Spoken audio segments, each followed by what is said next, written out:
রাসূল সাল্লাল্লাহু আলাইহি ওয়াসাল্লাম বলেছেন, যে ব্যক্তি একটি নেক কাজ করবে তার জন্য রয়েছে 10 গুণ সওয়াব, আর আমি তাকে আরো বাড়িয়ে দেব।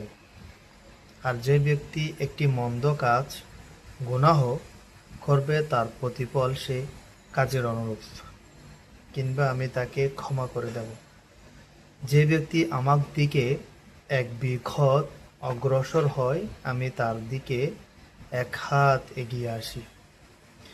আর যে ব্যক্তি আমার প্রতি একাগ্রতা 1 হাত অগ্রসর হয় আমি তার দিকে 2 হাত এগিয়ে আসি।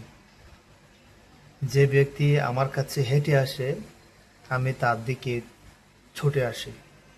যে ব্যক্তি পৃথিবী সমান গুনাহ করে এবং আমার সঙ্গে কাউকে শরীক করা থেকে বিরত থাকে আমি তার সঙ্গে পৃথিবীর সমপরিমাণ মাগফিরাত নিয়ে উপস্থিত হই। আল্লাহ তাআলা আমাদের সকলকে এই হাদিসের আলোকে আমল করার তৌফিক কামনা করছি। আমিন।